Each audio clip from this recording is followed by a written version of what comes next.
This is The Download from Sounds Profitable, the most important news from this week and why it matters to people in the business of podcasting.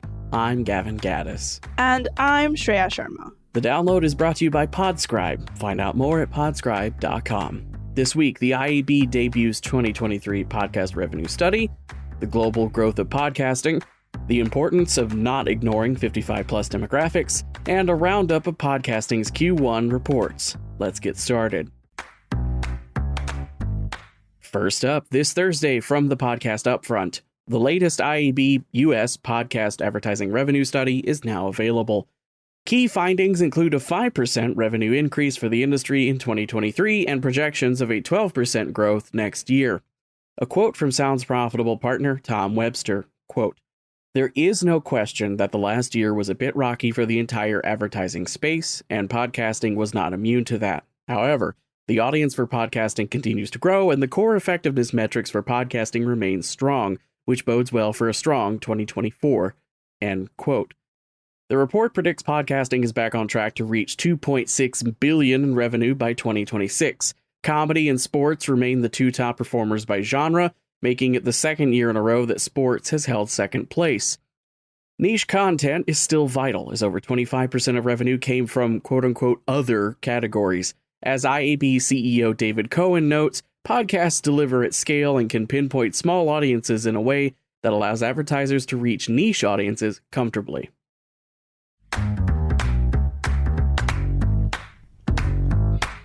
Last Tuesday from YouGov, consumer surveys conducted in 47 global markets to get a sense of podcast listening on a global scale. 40% of respondents listen to podcasts for more than an hour per week. 10% listen to more than 10 hours a week. When narrowed down to regions, some areas are growing faster than others. In the 2020 European markets polled, only Romania, 47%, had significantly more podcast listeners than the average of all consumers.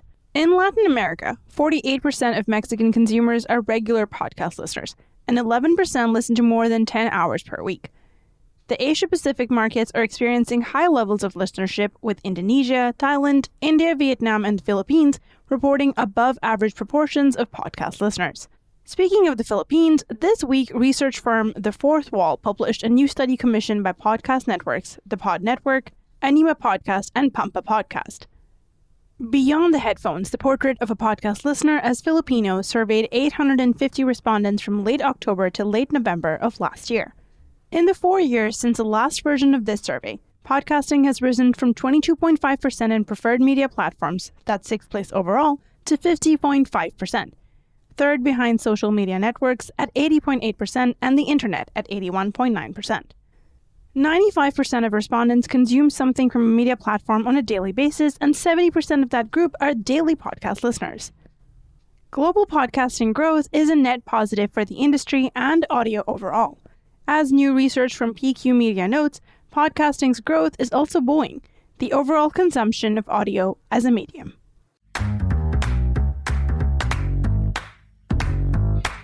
This Wednesday from Tom Webster, podcasting is doing great with younger demographics, but there's a flip side to that equation. Audiences 55 plus remain an underserved audience prime for growth.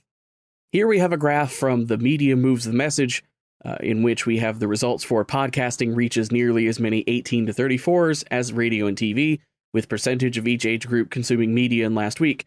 The age 18 to 34 demographics show pretty good numbers overall, but over in 55 plus, podcasting performs quite poorly, with only 14% of respondents listening to a podcast in the last week.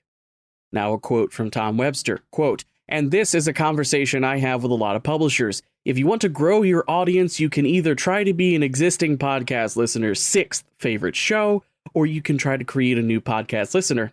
If you opt for the latter, the math is pretty obvious. They're going to be older." End quote.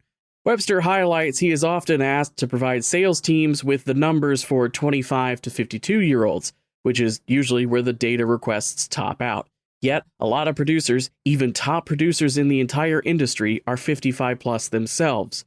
To put it simply, people 55 and up buy mattresses and order food as well, and they tend to have more income with which to do so than the younger demographics marketing tends to cater towards. Rather than keeping podcasting a young medium, Webster proposes making podcasting the discovery medium for the curious, regardless of age.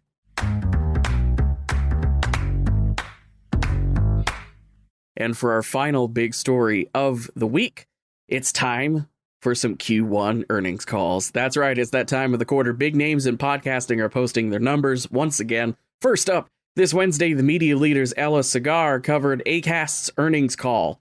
They report a 23% organic net sales growth in Q1. That growth is largely attributed to 48% growth in North America. Europe and other markets brought in 16% and 20% growth, respectively. CEO Ross Adams anticipates Acast is on track to have a positive EBITDA, earnings before interest, taxes, depreciation, and amortization for 2024 overall. Cumulus Media's earnings call kicked off with CEO Mary Berner explaining the company has refinanced the capital structure with, quote, very favorable terms, end quote. Overall, the total company is down 2.7%. The podcasting side of Cumulus is, quote, pacing up, end quote, according to Berman, with 47 Cumulus podcasts charting on Apple Podcast over the quarter, a first in the company's history.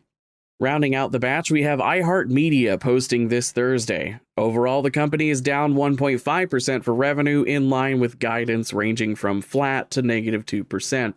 iHeart's consolidated adjusted EBITDA was $105 million for the quarter, within guidance and up $12 million year over year. And their podcasting revenue hit $91 million, an 18% year over year increase.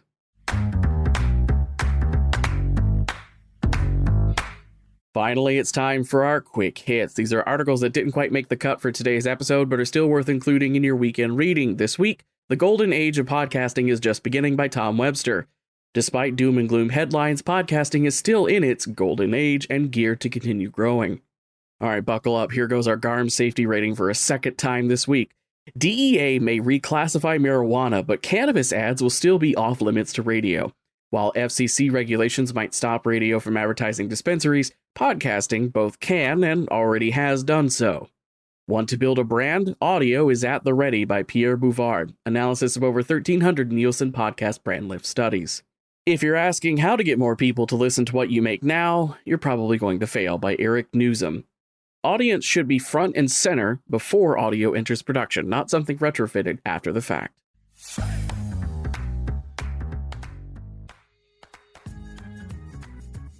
And that was The Download, brought to you by Sounds Profitable. I know we went through today's stories fast, so be sure to check out the links to every article mentioned right in your podcast listening app or at soundsprofitable.com. Thank you for sticking with us as we bring you the top stories you might have missed from this week. I'm Gavin Gaddis. And I'm Shreya Sharma. Our producers are Brian Barletta, Gavin Gaddis, and Tom Webster. Special thanks to Spreaker for hosting The Download. And as always, thank you to you for joining us. Robot? Download complete.